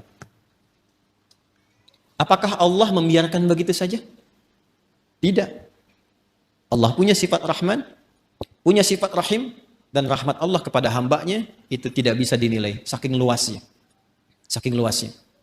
Maka saking sayangnya Allah kepada kita, ditetapkanlah dua hal. Dan ini yang betul-betul kita jaga. Betul-betul kita jaga. Untuk bisa mengoptimalkan takwa ini, sekaligus menekan supaya fujurnya tetap ada fungsinya. Kalau bisa kita kerjakan dan optimalkan dua hal ini, maka tidak ada tempat bagi setan untuk membangun celah pada jiwa kita. Satu, secara fitrah, Allah tugaskan malaikat untuk mensupport jiwa takwa itu. Jadi ada malaikat yang bertugas juga mendampingi kehidupan kita, yang diantaranya memberikan dorongan-dorongan pada kebaikan. Karena itu menariknya, malaikat disebutkan 88 kali dalam Al-Quran, setan disebutkan 88 kali. Dan itu akan selalu bertarung, bisikan-bisikan itu. Nah, ya. Allahu Akbar, Allahu Akbar. Pernah ada suasana hati? Cepat, sudah adzan, siap-siap. Pernah ada begitu? Tapi ketika La ilaha illallah baru adzan, belum qomat. Pernah begitu? Iya kan? Ya. Wujuhu yawma idzin nadhirah. Wajah-wajahnya kelihatan. Ya itulah pertarungannya selalu begitu. Selalu begitu. Maka apa kata Nabi sallallahu alaihi wasallam? Istafti qalbak. Tanyakan pada jiwa hatimu yang paling dalam ketika kita berada dalam suasana-suasana untuk memberikan sebuah putusan. Jadi kalau sedang ada kegelisahan, harus memilih misalnya, kan yang paling sulit itu dilema di antara dua cinta. Ya kan? Antara harus mengikuti ta'lim misalnya atau menyempurnakan tugas yang lain. Misal, ya kan? Maka dia timbang. Di situ ada timbangan-timbangan, mana yang paling banyak pahalanya, mana yang paling Allah senangi, mana yang paling bermaslahat, mana yang paling banyak kebaikannya. Kan bisa jadi Anda melamar pekerjaan kan, diterima di dua perusahaan, ya kan? Maka apa yang harus kita lakukan? Salah satu jalannya adalah itu tanyakan pada jiwa hati yang paling dalam, yang kira-kira ada unsur kebaikannya banyak didapatkan. Makanya supaya cahaya malaikat itu bisikannya kuat, maka lakukan amalan-amalan dan set tempat kita bertinggal itu, ya tempat kita beraktivitas yang sekiranya malaikat senang. Makanya di Islam itu fikihnya komplit. Di rumah misalnya ada suasana yang kira-kira malaikat gak senang, jauhi. Ya kan? Hal-hal yang kira-kira menyenangi malaikat, datangi. Sehingga melatih kita untuk selalu dekat. Apa misalnya majlis ilmu, itu banyak malaikatnya. Baca Quran, ditemani malaikat. Bahkan kalau sudah lancar, ada malaikat khusus menjaga. Ma'asyafaratil kiramil bararah. Orang yang lancar bacaan Qur'annya dan rajin dia mengaji, ditemani malaikat khusus. Ya, safaratil kiramil bararah. Dan kalimat kiramil bararah itu punya makna. Yang merubah ahli Qur'an ini menjadi lebih baik. Makanya saya sering katakan ahli Qur'an yang benar itu bukan dilihat dari berapa banyak khatamnya. berapa lancar bacaannya, dilihatnya berapa bagus perubahan pada perilakunya. Itu yang diakui oleh Quran sendiri. Di Quran surah 35 Fatir, di ayat 32, ya, thumma awrasnal kitaba alladzina istafaina min ibadina faminhum zalimun li nafsi wa minhum muqtasid, yang berhasil, wa minhum sabiqun bil khairati bi idznillah. Kalimatnya sabiqun bil khairat, ya, bukan sabiqun bil khatmah, bukan yang paling banyak khatamnya. Walaupun khatam itu bagus, ingat, yang saya maksudkan bukan tidak menginginkan khatam, bukan. Khatam itu bagus, hafal itu bagus, sampai hafal nomor, posisi, ini itu, tapi itu menjadi tidak bernilai tatkala tidak merubah perilaku. Itu ukurannya itu. Saya sering katakan, kalau ada orang menghafal Quran atau sekolah di ma'had Quran tidak merubah perilakunya lebih baik, ada yang salah dengan cara dia menghafal. Itu gambaran pertamanya. Karena itu ketika orang-orang ini istiqamah dalam kebaikan, maka apa yang terjadi? Di surah Fussilat itu kan ayat 30, "Tsumastaqamu tatanazzalu 'alaihimul malaikatu alla takhafu wa la tahzanu wa abshiru bil jannati allati kuntum tu'adun. Nahnu awliya'ukum fil hayatid wa fil akhirah." Sudah, hidupnya enak. Karena Allah yang akan menyelesaikan semua urusan-urusannya. Dikirimkan malaikat menjaga. Itu ayatnya. Kalau sudah konsisten dengan amalan itu, malaikat turun. Dan perkara konsisten ini mahal. Kan saya sering katakan, itu untuk konsisten, kita butuh 9 tahapan kan. Consist 1, consist 2, consist 3, consist 4, sampai konsisten. Tahapannya apa? Nah, ini amalan yang kedua. Amalan kedua. Maka untuk meningkatkan potensi takwa itu, selain mendengar istafti qalbak, bisikan-bisikan malaikat pada kebaikan, bisikan itu bisa menjadi kuat, support itu menjadi kuat jika kita mengerjakan amalan yang kedua. Apa itu? Itulah yang disebut dengan ibadah. Dengan ibadah itu nanti amal keluar menjadi saleh. Maka muncullah istilah amal saleh. Maka desain ibadah sejatinya itu untuk kita sendiri. Ya, orang nggak ruku, nggak sujud terhadap Allah, nggak sholat, nggak menurunkan status Allah sebagai Tuhan. Tetap Tuhan yang Maha Esa, Maha Kuasa. Cuman yang rugi orangnya. Karena ketika diperintahkan ibadah itu, feedbacknya, hasilnya itu kembali ke kita lagi. Contoh gini, ini yang sederhana ya. Ibadah yang pokok itu kan sholat kan? Ya, kita diperintahkan sholat kan? Masih ingat? Coba, sholat kan ciri pertama orang takwa. Dzalikal kitabu la hudan lil. Apa ciri pertamanya? Alladzina yu'minuna bil ghaib wa yuqimunas. Sholat amalan pertamanya. Nah, apa fungsi sholat itu? Buka Quran surah 29 ayat 45.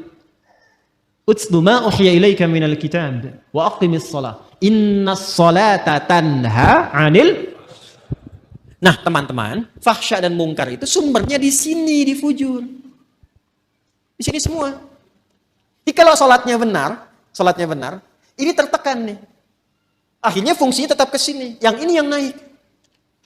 Karena itu segala kemungkinan perbuatan menyimpang, ya, fahsya, ini fujur itu asalnya rambatan keburukan. Yang baiknya disebut fajar.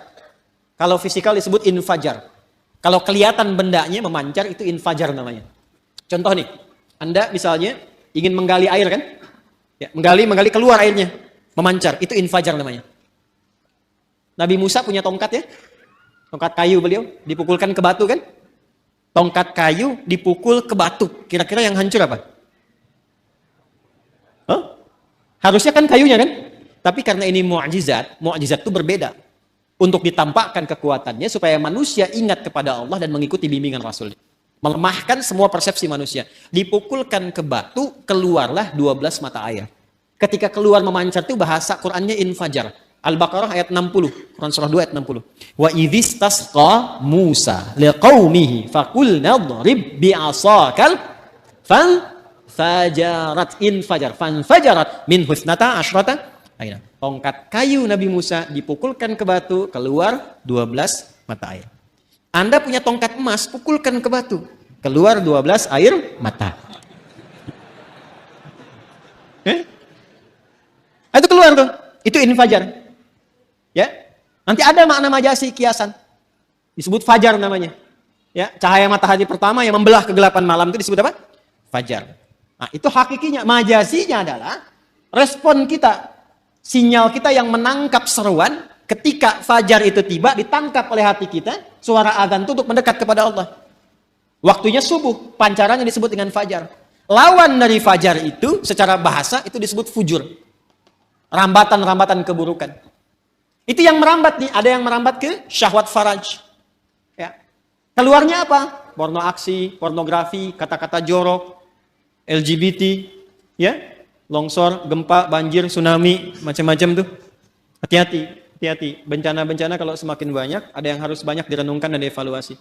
Nah, hal-hal yang terkait dengan fahsya, zina, pornografi, porno aksi, dan turunan-turunannya, itu yang terkait dengan rambatan-rambatan fujur yang disebabkan pada nafsu syahwat. Ada yang kedua, sumbernya merambatnya ke nafsu perut dan akal. Ingin selalu tampil lebih terhormat, ingin tampil sombong, ingin ambil ini, ambil itu lagi. Itu mungkar namanya. Mencuri, merampok, membunuh, menipu, hoax dan sebagainya itu mungkar. Karena itu diingkari langsung oleh jiwa kita. Fahsya dan mungkar itu bisa dicegah kalau kita bisa tekan ini. Apa dan bagaimana caranya? Maka diturunkanlah perintah untuk ibadah berupa sholat. Ketika sholat dikerjakan, tujuan utamanya inna sholata tanha anil fahsya. Makanya ketika kita mulai bertakbir, kita diberikan oleh Allah melalui petunjuk Rasulullah sebuah isyarat bahwa penting menjaga bagian dalam tubuh kita ini, terutama dijaga di bagian terluar. Makanya ketika orang bertakbir Allahu Akbar kan sedekap begini. Ini ilmunya mahal, bukan ilmu utak-atik. Ini bukan cocok logi. Ingat, saya sudah mengkaji dari ayatnya sampai ke hadisnya, sampai ke kitab-kitabnya. Ini ada maknanya. Semua tentang sholat itu bukan gerakan biasa. Jadi gerakannya ada maknanya, bacaannya ada maknanya. Termasuk kenapa diberi nama subuh, zuhur, asar, maghrib, isya. Itu ada maknanya. Kalau mau konsisten dengan waktu, sore itu bukan sholat asar, sholat masa. Tapi kenapa asar? Ya kan? Kalau mau konsisten, zuhur itu sholat nahar. Kenapa zuhur? Ada maknanya. Jadi mengangkat kita begini saja ada maknanya. Terlalu dalam dan luas kalau kita kaji dari awal. Tapi saya ingin tunjukkan terkait dengan ini saja. Kan ketika mengangkat ini kan di sini kan kita simpan. Kita jaga itu. Ya kan? Ini tuh menutup sadrun. Makanya itu di fikih itu ala sadri. Dari 3 pendapat itu di perut ini. Di perut yang satu begini. Kemudian sodar, ini sodar tuh di sini. Ada rongga antara perut dengan dada, ini sodar namanya. Di sini nahar. Nahar itu yang lebih dekat ke leher, ke sini. Ya, nahar di sini, ke tenggorokan di sini. Dia ada di sini, ada di sini, ada di sini. Yang lebih terlihat lebih kuat itu di sini karena sesuai dengan pemaknaan ini. Sodrun di sini. Ya, jadi kita itu ketika sholat, ya, manfaat dari sholat mencegah perbuatan keji dan mungkar itu digambarkan juga dalam gerakannya. Begitu bertakbir, buang semua urusan dunia ke belakang, pasrahkan diri kita sepenuhnya kepada Allah. Makanya imam berbalik mengatakan sallu salatan muwadda'. Salat rasakan seolah-olah ini salat perpisahan. Kita akan menghadap Allah. Wa annahum ilaihi raji'un. Kan Al-Baqarah ayat 46 itu kalau pengen khusyuk. Alladzina yadhunnuna annahum mulaqu rabbihim wa annahum ilaihi raji'un. Rasakan kita akan menghadap Allah. Dan mungkin itu salat terakhir yang kita tunaikan. Itu membawa kehusyuan. Makanya kita pasrah. Dan buang semua urusan dunia ke belakang. Jangan dibawa dalam salat. Kadang yang menyebabkan kadang yang menyebabkan ada orang tidak khusyuk itu ketika dia bertakbir, dunia masih di bawah, itu problemnya. Jadi lisannya Allahu Akbar, tapi status IG-nya itu masih Akbar. Handphonenya itu masih Akbar. Sehingga kadang-kadang menghentikan sholat hanya untuk menjawab handphone. Ya, itu yang terjadi. Jadi ketika sudah diangkat, dibuang, disimpan di sini kan? Ya kan? Saya merajihkan yang ini. Saya secara pribadi ya. Kalau ingin bersedekap, saya merajihkan yang di sini. Dan kita menghormati yang di sini. Nggak boleh langsung cepat menyalahkan. Tidak boleh. Saya tidak mengajarkan Anda untuk membawa peluru, mempersalahkan orang lain. Biasakan berdiskusi dan banyak mendengar. Karena Allah menciptakan telinga kita 2. Lisan itu 1. Supaya banyak mendengar. Jelas ya? Kalau tidak sepakat, sampaikan alasan. Setelah itu tetap berteman baik. Perbedaan pendapat tidak mengharuskan kita tidak minum teh bersama. Jelas ya? Baik. Dan disimpan di sini kan?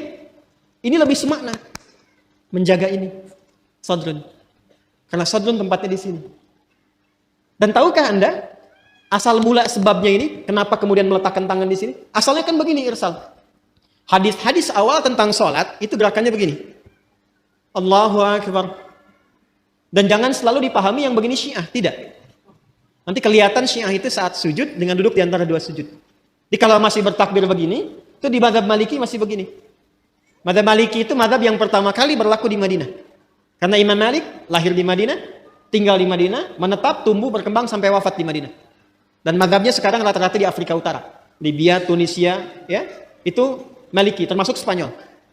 Jadi kalau misalnya Anda ke Mekah, umrah atau haji, semoga yang belum berangkat bisa dimudahkan insya Allah. Tidak cukup dengan amin, nabung. Jadi kalau takbir ada yang begini, ya, Allahu Akbar, ya, itu jangan ditanya, jangan diajak ngobrol. Itu posisi pertama begini, ya, jelas ya. Dan kalaupun ada yang memilih begini, nggak apa-apa. Itu mazhab yang pertama. Pertama kali Nabi mengajarkan sholat seperti ini. Jangan diajak ngobrol. Kalau ditanya, gak usah jawab. Allahu Akbar. Ibu Syiah ya? Bukan saya epi. Gak usah dijawab. Udah, dia lagi sholat. Jelas?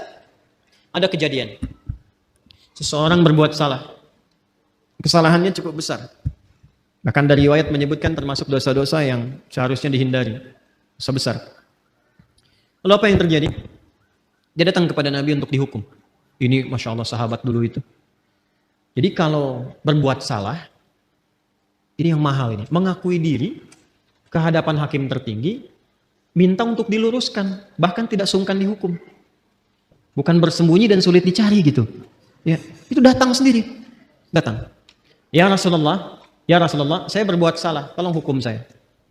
Itu qadar Allah menjelang sholat. Nabi bilang, sudah, sholat aja dulu. Begitu sholat, turunlah kemudian Quran surah ke-11 Hud. Ayat ke-114.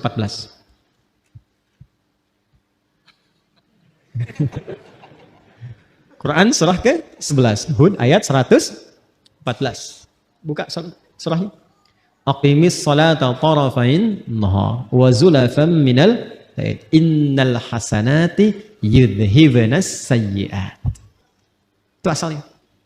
Quran surah 11 ayat 114. Tunaikanlah salat di kedua sisi siang itu. Kemudian juga ke malamnya. Maksudnya 5 waktu. Nanti ini disinggung, ini bahasanya tinggi. Nanti yang seperti ini banyak, seperti di Al-Isra ayat 78. Aqimis salata liduluki syamsi ila ghasaqil laili wa qur'anan fajr. Lalu yang menarik ini, innal hasanati yudhhibnas sayyi'at. Semua salat yang dikerjakan itu disifati langsung oleh Allah dalam Al-Qur'an dengan nama hasanah.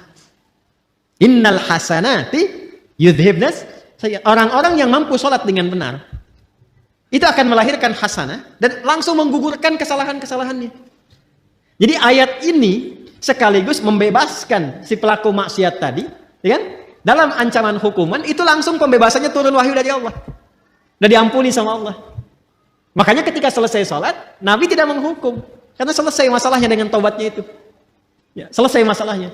Makanya kalau ada persoalan, jangan semua masalah itu di broadcast. Dibikin status. Diselesaikan.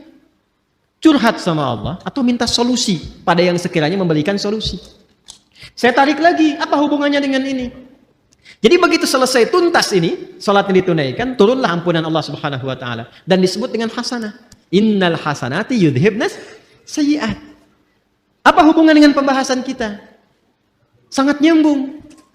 Karena ketika turun ayat itu sekaligus memberikan sebuah penguat dan penegas bahwa salat itu bila dikerjakan dengan benar, termasuk rangkaian ibadah, dia mampu menekan perbuatan-perbuatan maksiat dan merubah keburukan itu menjadi hasanah. Sedangkan hasanah itu bagian dari konsepsi takwa. Coba Al-Arba'in, ini ngaji hadisnya sampai mana ya? Coba Al-Arba'in dibuka yang nomor 18 itu. Ya, kalau saya nggak keliru nomor 18 tuh. An Jundub bin Junadah wa Mu'adz bin Jabal radhiyallahu ta'ala anhuma qala Rasulullah sallallahu alaihi wasallam ittaqillaha haitsuma kunta wa atbi'is sayyi'atal hasanata tamhuha. Kan kalimat hasanah dibuka dengan takwa di situ kan? Hei, mana hafalannya nih? Menghafal satu-satu bagian hidup kita itu. Ittaqillaha haitsuma, tingkatkan takwamu kepada Allah dimanapun kamu berada. Kalau mampu meningkatkan takwa, akan melahirkan hasanah. Hasanah itu yang akan menutup segala keburukan-keburukan. Makanya kalau orang salatnya benar, muncullah kemudian rambatan-rambatan kebaikan, tertutup peluang-peluang setan untuk menggoda, yang keluar yang baik-baiknya saja. Itu yang menjadikan digambarkan dalam salat ketika kita kemudian angkat tangan, simpan di sini, menutup ini, tutup, jaga, dan lihat baik-baik. Cara menutupnya kan begini. Ini sekali lagi, ini bukan ilmu otak-atik ya. Ini hasil riset. Coba lihat baik-baik. Yang ditutup yang kiri kan? Yang tutup yang kanan kan? Begini kan? Bukan begini ya? Awas, kanan di depan, begini. Yang menutup, kiri di dalam. Baru begini kan? Dan ada 3 cara. 3 cara. Yang telapak ini, ketemu punggung di sini. 1. Kemudian ini bisa menggenggam, bisa begini. Bisa begini, bisa menggenggam. Sama antara laki-laki dengan perempuan. Ini 1. Yang kedua, ini pergelangan. Ketemu pergelangan di sini. Ini. Di sini, begini. Yang pertama begini. Ini, telapak ketemu punggung, begini. Bisa digenggam. Yang kedua, ini pergelangan ketemu pergelangan di sini. Dan itu langsung ya, nggak usah diukur dulu. Allah. Langsung ya. Yang ketiga lewat dikit di sini, tapi nggak sampai sini. Lewat dikit di sini. Jadi di sini, lewat dikit ke sini, tapi nggak sampai ke sini. Ya, awas nggak sampai. Dan ini nggak disukai. Bahkan ada beberapa yang menyebutkan riwayat yang sampai tidak disukai seperti orang sombong. Ya, orang sombong. Kadang-kadang kalau ngawasin proyek bangunan kan begini gitu. Jadi bukan di sini, hati-hati ya. Hati-hati yang subuh-subuh ke puncak tuh kadang-kadang begini di sini. Nah, ini lihat, ini kanan, ini kiri. Ini mahal sekali, Saya gambarkan begini. Kalau Anda berbuat sesuatu yang baik, itu sering diilustrasikan dengan kanan atau kiri? Kalau Anda berbuat sesuatu yang buruk, jangan Anda lah. Ada yang berbuat yang buruk, diilustrasikan dengan apa? Kanan atau kiri? Aliran kiri, umumnya dianggap baik atau buruk? Pemikiran kiri, nyeleneh kan? Umumnya buruk kan? Maka ketika seseorang pernah berbuat kesalahan dalam hidupnya, dan tidak ada manusia yang sempurna. Jika Anda pernah berbuat salah, jangan diekspos. Segera tutup dengan yang kanan, tutup dengan kebaikan. Maka yang baik itu akan menutup yang buruk dan tidak pernah muncul lagi ke permukaan. Itu yang dimaksud innal hasanati yudhibnas sayyi'at. Jadi bukan dibikin status, bukan dibuka, bukan diobral. Nggak nyangka ya. Itu udah nyangka. Ya. Saya tidak, Ustaz. Bagus. Tidak seperti ibu itu tuh, Ustaz. Dia mah kalau tutup, segera tutup. Itu yang dimaksud innal hasanati yudhibnas sayyi'at. Makanya ketika kita sudah tutup begini, kita mengakui sama Allah saja. Ini yang dimaksud perkataan Nabi Ya'qub, innama ashku bathi wa huzni ila. Curhatnya sama Allah. Makanya ketika ditutup kita bilang, kita ngaku. Yang di Al-Bukhari, riwayat sahabat Abu Hurairah, Allahumma ba'id baini wa baina khataaya. Khataaya, iya. Ada ya kecilnya. Harus muncul ya kecilnya di kalimat pertama. Allahumma ba'id baini wa baina khataaya. Ya, karena ya terakhir itu pengakuan. Cara menerjemahkannya begini. Kadang cara menerjemahkan itu kalau mau dalam, kadang-kadang ada yang harus diawalkan walaupun urutan katanya di terakhir. Khataaya itu jamak dari kata khoti'ah. Kesalahan yang dilakukan sekali. Kalau berkali-kali khataaya, ya-nya panjang. Khataaya. Kalau ada ya pendek di akhirnya, ya, gitu. Khataya, ya. Ya terakhirnya itu mengakui, pengakuan. Salah. Jadi kita berkata begini dalam salat, begitu kita tutup begini, kita katakan, ya Allah, saya mengakui hamba ini banyak dosanya. Dan kita sedang menghadap Allah. Dan suasananya kita merasakan mungkin itu salat terakhir yang kita tunaikan. Kan bahasa Qur'annya begitu. Wa annahum ilaihi raji'un. Rasakan mungkin kamu berpulang dalam salat itu. Kan ingin husnul khatimah kan? Makanya kita katakan, ya Allah, aku ini hamba merasa banyak dosa. Sebelum sholat, mata salah lihat, lisan salah bicara, akal salah berpikir, sampai kaki salah melangkah. Tapi masih berani kita untuk bersujud kepada Allah. Makanya kita minta ampunan.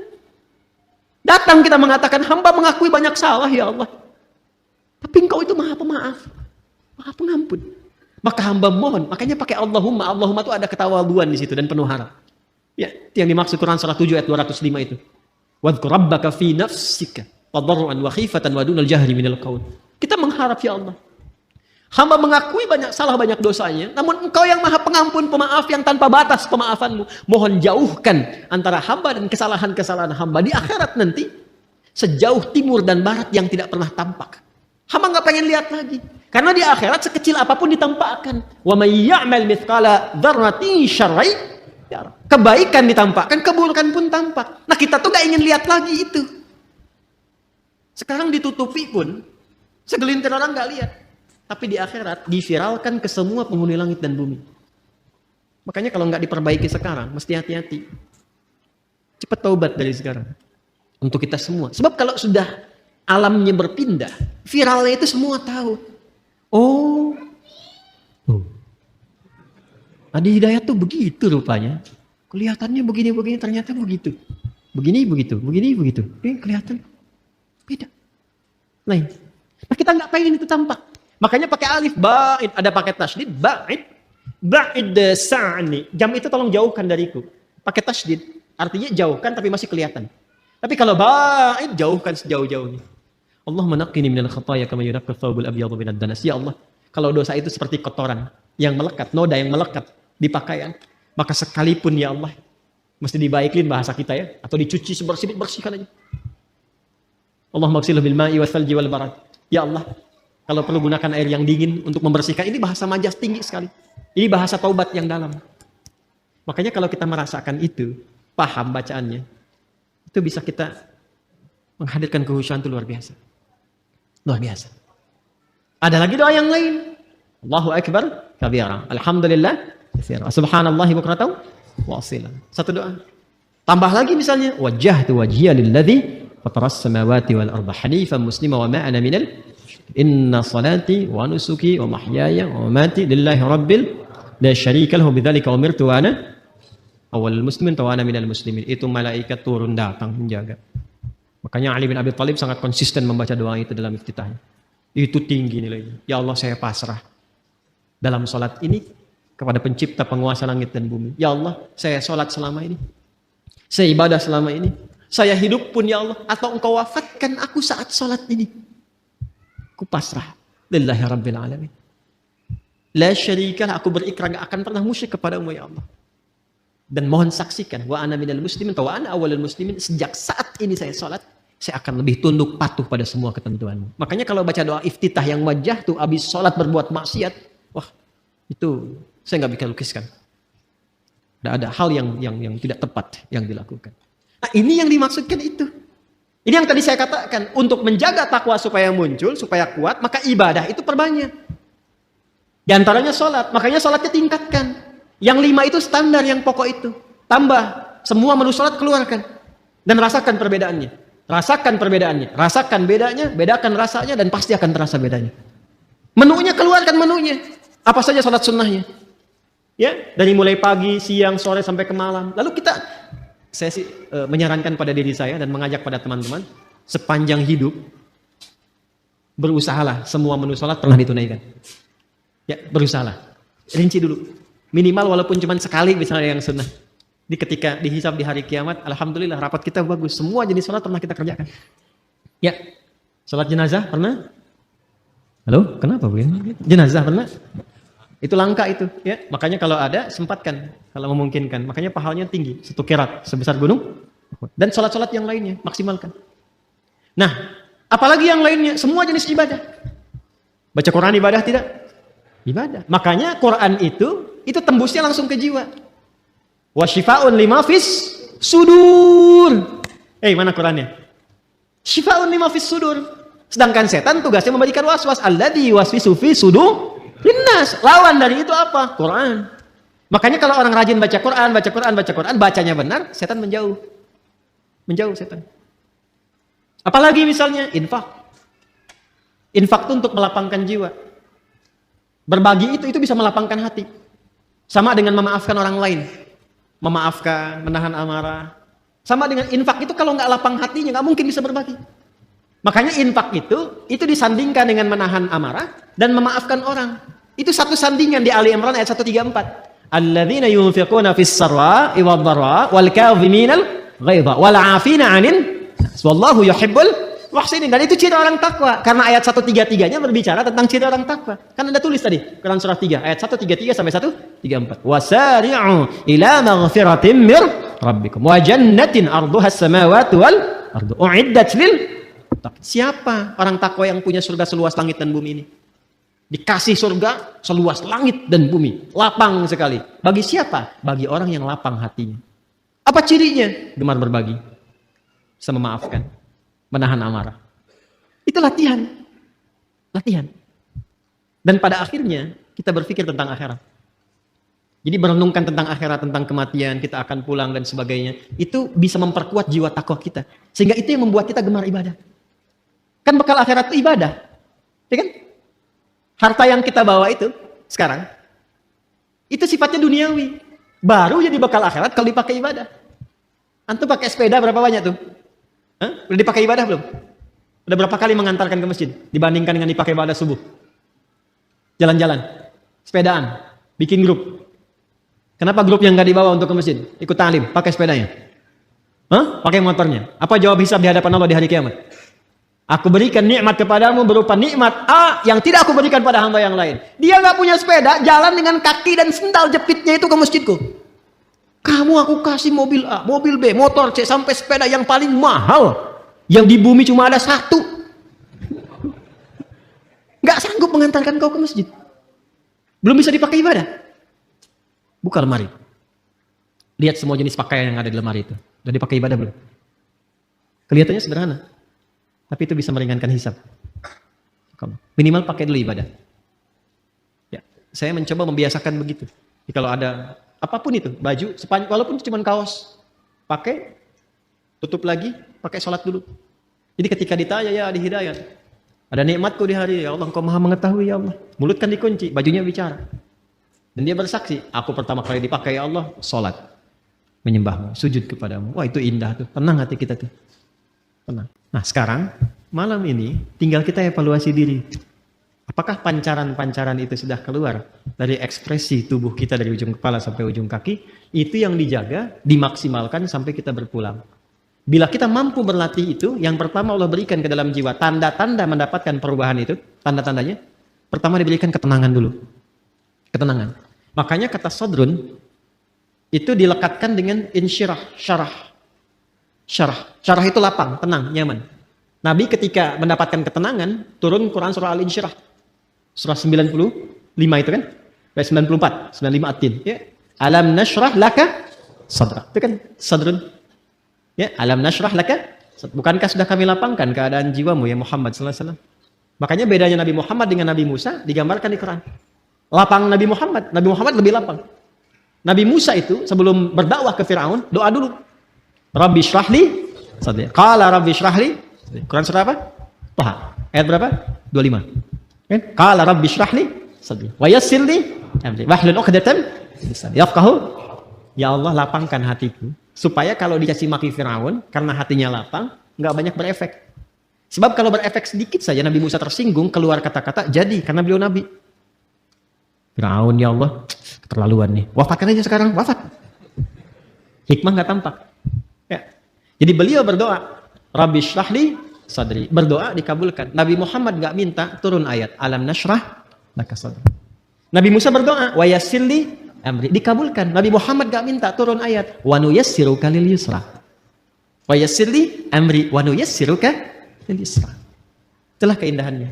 Nah itu diwariskan kepada kita ajaran-ajaran itu. Karena itu beruntung umat Nabi Muhammad itu. Dan alhamdulillah, saya kalau melihat karakteristik di Indonesia itu Masya Allah. Bakat-bakat kemuliaannya itu tinggi. Bakat baiknya ada. Tinggal peningkatannya dan penempatannya dengan cara yang benar. Ya, di luar itu hujan besar, banjir, bisa banyak gelisah. Di Jepang itu banjir bisa bunuh diri. Di kita banjir pakai berenang. Hujanan. Nah, jadi sekarang tugasnya kita keluarkan lagi. Sampai pertama hati lapang dulu.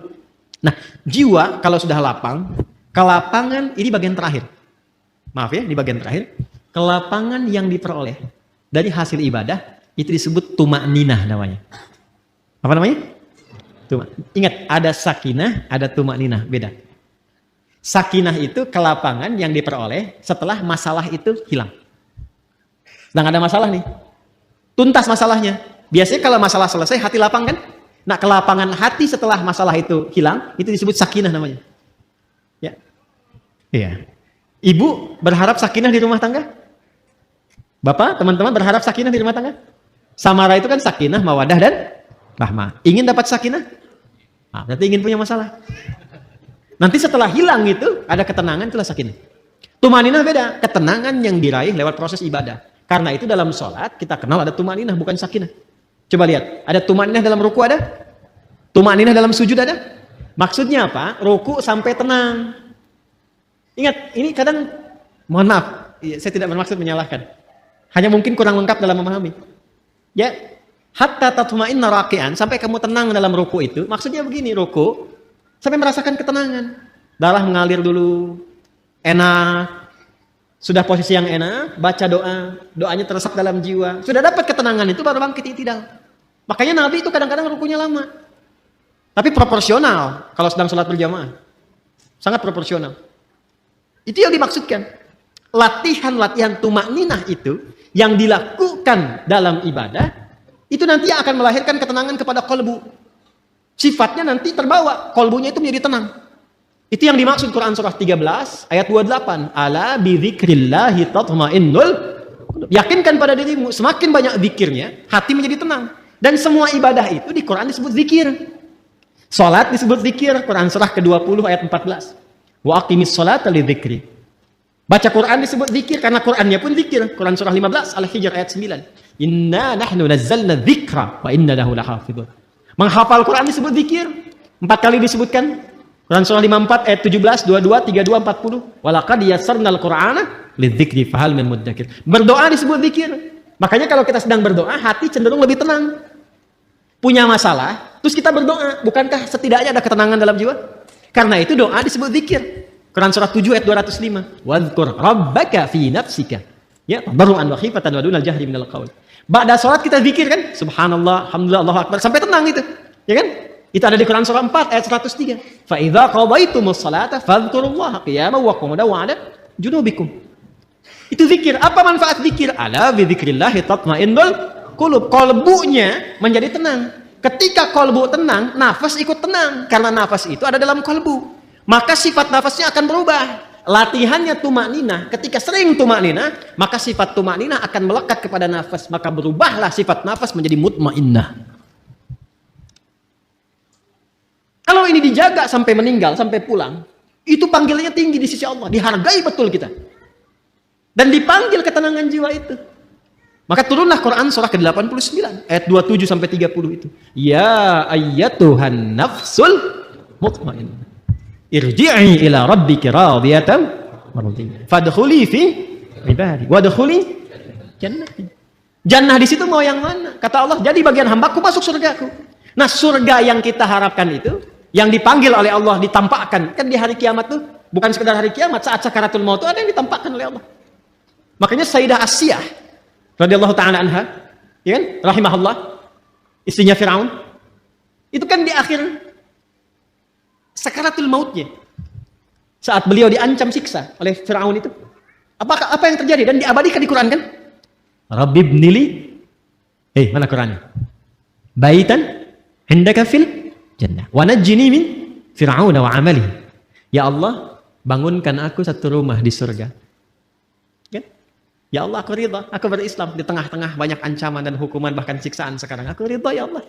Aku ridha, aku menerima semua itu sepanjang itu adalah bagian dari ketentuan. Mohon dengan segala ketulusan dan keridhaan perjuangan ini, berikan aku satu rumah di surga. Ditampakkan langsung. Makanya ketika ditampakkan senyum, riwayatnya kan begitu. Ya, riwayatnya kan begitu. Coba lihat di kitab Al-Bidayah wa Nihayah itu. Jilid yang kedua. Ada 21 jilid yang kedua. Itu kisahnya Nabi Musa dan turunannya. Itu senyum. Makanya ketika senyum itu diperlihatkan itu.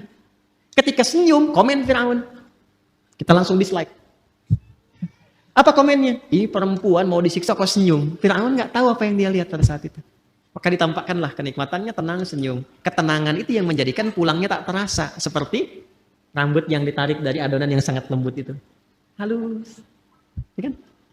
Ada yang lagi tiduran, tiba-tiba tidur untuk selamanya. Hati-hati yang lagi tiduran. yang lagi baca Quran, ada yang lagi sujud meninggal, ya kan? Ya, luar biasa tuh. Nah, itu yang dimaksudkan. Jadi semua nyambung. Nah, fadkhuli jannati, masuk ke surgaku. Surga yang mana yang dimasuki? Itu bergantung pada latihan ibadah kita untuk membentuk karakter nafsu mutmainnah tadi. Makanya orang-orang yang masuk surga Firdaus pun latihannya nggak jauh dari sholat, dari zakat, menahan nafsu. Coba lihat Quran surah ke-23 tadi, ayat 1 sampai 11. Qad aflahal mu'minun. Siapa itu? Alladzina hum fi salatihim walladzina hum 'anil lagwi mu'ridun walladzina hum lizakati, berbagi, latihan sholat itu sampai ulaika humul warithun alladzina yarithunal firdausa hum fiha khalidun. Anda menulis di taman surga, Quran surah 51 tadi, ayat 15 sampai 23, apa amalannya? Innal muttaqina fi jannatin wa 'uyun akhidina ma atahum rabbuhum innahum kanu qabla dzalika muhsinin. Apa amalannya? Kanu qalila minal laili ma yahja'un. Salat wa bil asharihum yastaghfirun, dzikir wa fi amwalihim haqqul lis-sa'ili wal mahrum, berbagi. Itu enggak jauh. Makanya hidup tuh itu aja yang dikeluarkan. Keluarkan kurikulum surganya, konsisten ikuti sampai meninggal, enggak susah. Itu aja. Kok meninggal juga? Oh, meninggal. Meninggal. Sama kita semua. CM calon meninggal, ya. Pasti meninggal kan? Sudah tahu akan meninggal, kenapa nggak disiapin? Anda kalau sudah tahu mendung di luar, kan hujan dan terlihat sudah mulai ada, airnya sudah mulai jatuh-jatuh, bukankah Anda siap-siap? Manusia ini kadang-kadang aneh gitu, logika berpikirnya. Udah tahu mau meninggal, tapi nggak siap-siap buat meninggalnya. Dan kita ini beruntung jadi muslim, karena sebelum meninggal sudah dikabari bekal-bekal untuk persiapan meninggal. Dan diinfokan alam setelah meninggal. Temukan dimanapun, Anda nggak akan temukan keterangan bab-bab tentang pasca kematian. Ada apa, tahap stepnya kemana, bagaimana hasilnya, dan seterusnya. Alhamdulillah, segala puji hanya milik Allah yang telah memberikan kita kesempatan untuk mendengarkan dan merenungkan ceramah yang penuh dengan hikmah ini. Pada kesempatan kali ini, kita telah menyimak bersama penjelasan Ustadz Adi Hidayat mengenai kehidupan yang penuh dengan ketenangan, takwa, dan tujuan yang jelas dalam menghadapi setiap ujian hidup. Betapa pentingnya bagi kita semua untuk menjalani hidup dengan penuh kesadaran bahwa setiap masalah yang datang adalah ujian dari Allah dan sejatinya tiap ujian dalam hidup memiliki tujuan yang baik. Ujian hidup ini bukan untuk membuat kita terjatuh, tetapi untuk membentuk kita menjadi pribadi yang lebih kuat, lebih sabar, dan lebih dekat dengan Allah. Dari ceramah Ustadz Adi Hidayat, kita diajarkan untuk membangun keyakinan diri dalam menghadapi setiap ujian. Allah tidak akan memberikan ujian yang melebihi kemampuan hambanya, dan setiap ujian yang datang pasti memiliki solusi yang sudah Allah siapkan. Ini adalah bagian dari kasih sayang Allah kepada kita. Allah tidak akan membiarkan hambanya tanpa pertolongan, karena Allah Maha Pengasih dan Maha Penyayang. Ustadz Adi Hidayat juga menjelaskan dengan sangat jelas tentang konsep takwa.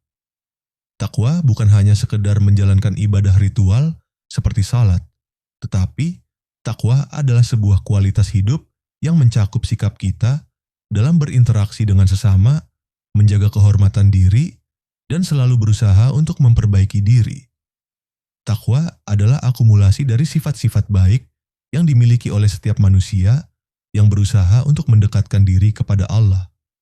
Takwa menjadikan kita lebih sabar dalam menghadapi tantangan, lebih rendah hati dalam kehidupan sosial, dan lebih ikhlas dalam menerima segala ketentuan Allah. Bahkan, dalam menghadapi masalah besar sekalipun, kita tidak perlu takut atau khawatir. Ketenangan yang sejati hanya datang ketika kita benar-benar yakin bahwa kita dapat menyelesaikan masalah tersebut dengan bantuan Allah. Ketika kita mengikuti petunjuk Allah, kita akan menemukan kedamaian dalam setiap langkah kita. Begitu pula ketika kita mendekatkan diri kepadanya melalui salat dan doa, kita akan merasakan ketenangan yang luar biasa yang tidak bisa didapatkan dari hal-hal duniawi lainnya. Salah satu hal yang sangat penting untuk kita renungkan adalah bagaimana Ustadz Adi Hidayat menjelaskan tentang ketenangan jiwa. Kehidupan yang tenang dan damai itu bukan datang begitu saja tanpa usaha. Ketenangan datang ketika kita menerima kenyataan hidup dan selalu berusaha untuk kembali kepada Allah, berdoa, dan memohon petunjuknya. Setiap ujian yang datang bukan untuk membuat kita terpuruk, tetapi untuk mengingatkan kita agar semakin mendekatkan diri kepada Allah. Ketika kita menghadapi ujian, seringkali kita merasa cemas dan khawatir tentang masa depan kita. Namun, Ustadz Adi Hidayat mengingatkan kita bahwa kita harus selalu yakin bahwa setiap masalah pasti ada solusinya. Allah tidak pernah memberikan ujian lebih dari yang bisa kita tanggung. Dengan keyakinan ini, kita dapat lebih mudah menjalani hidup dengan tenang dan tidak terjebak dalam kegelisahan.